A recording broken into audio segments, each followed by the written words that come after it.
All right, last couple of things on wrong views of inspiration.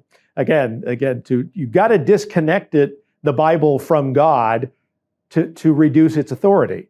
So this is what all the false theories of inspiration, or again, improper, whatever you want to call them, views of inspiration have. They're disconnecting the Bible itself as being from God somehow. So the last couple, again, you have those that are found more often in the evangelical community than they should.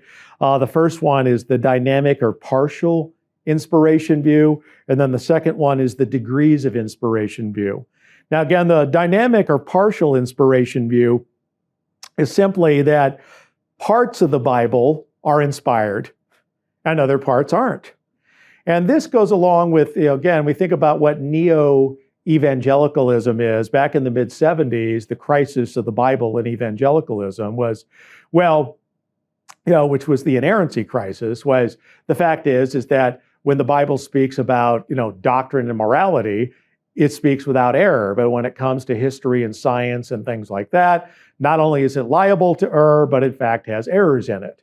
Now, of course, it's got errors in it. What that led to was this partial or dynamic view of inspiration. Well, only certain parts of the Bible are inspired. But the question is, how do you tell which ones are inspired and inerrant? See, for example, again, more on this when we get to inerrancy, Bible difficulties, and things like this. This convenient approach where folks say, well, this part is theological or doctrinal and this part isn't. Really? So, how about this? The sun stood still in the sky for about a whole day.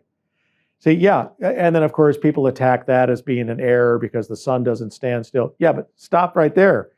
That's an example of extraordinary providence. You can't divorce the observation that the sun stood still in the sky for about a whole day and claim some type of, astronomy or, again, some type of astronomical problem with it, when the fact is no, that's also a doctrinal issue. You can't neatly separate these things.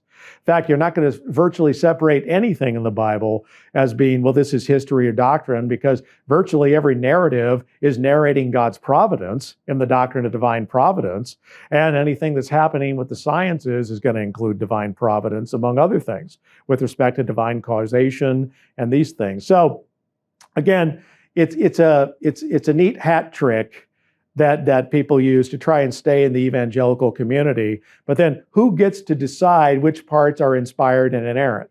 Again, it comes back to the individual subjectively. He says, well, in my reason, in my way of approaching it, now these parts are and these parts aren't. And now, in other words, these parts, I decided which parts can command my conscience and bind my beliefs. Okay, so that's something to look out for. The last one here on the defective views of inspiration, the degrees of inspiration. Those are people who wanted to stay at ETS and say, oh, yes, of course, the entire Bible is inspired, but some parts are more inspired than others.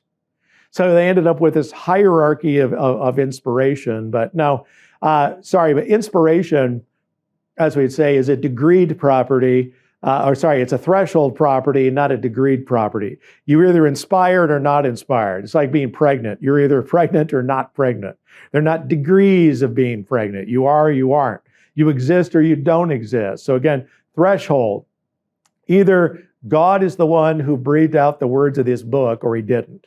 Okay? They're not degrees of it. So in that case, again, watch out for the degrees of inspiration view, which really means what? Well, this is more authoritative, this is less authoritative. But the fact is, and this is to be distinguished from, it's all inspired and it's all authoritative, but there aren't degrees of inspiration, but there are degrees of authority. Okay?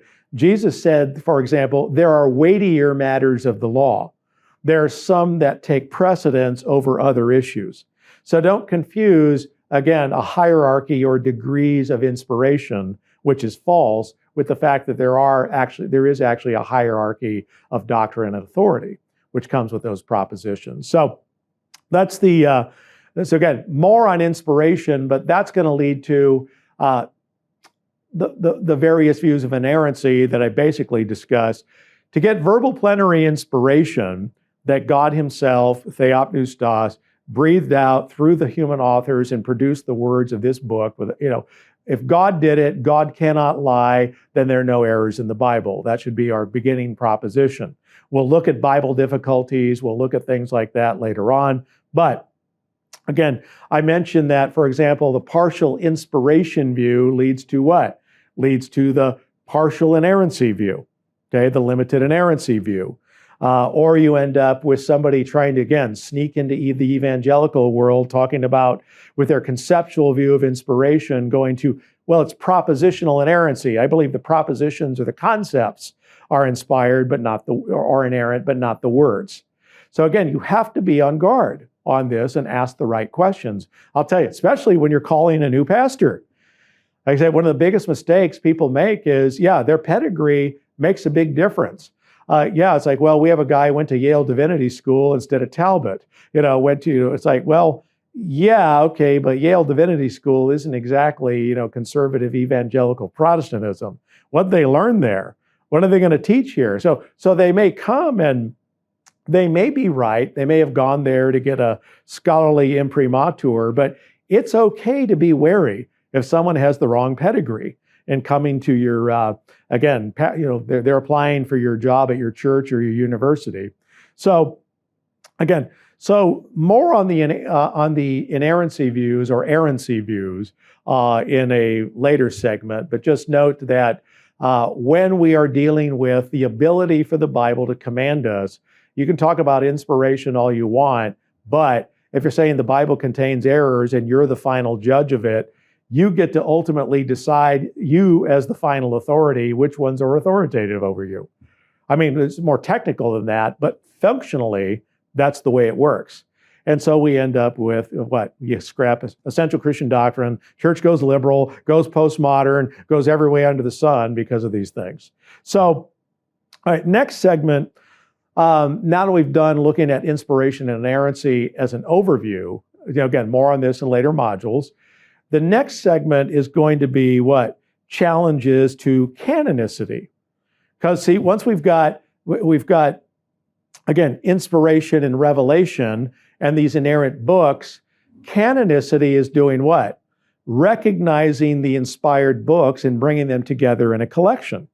So we need canonicity, but a challenge to it. Which book should be in the collection? That's what comes next. See you then.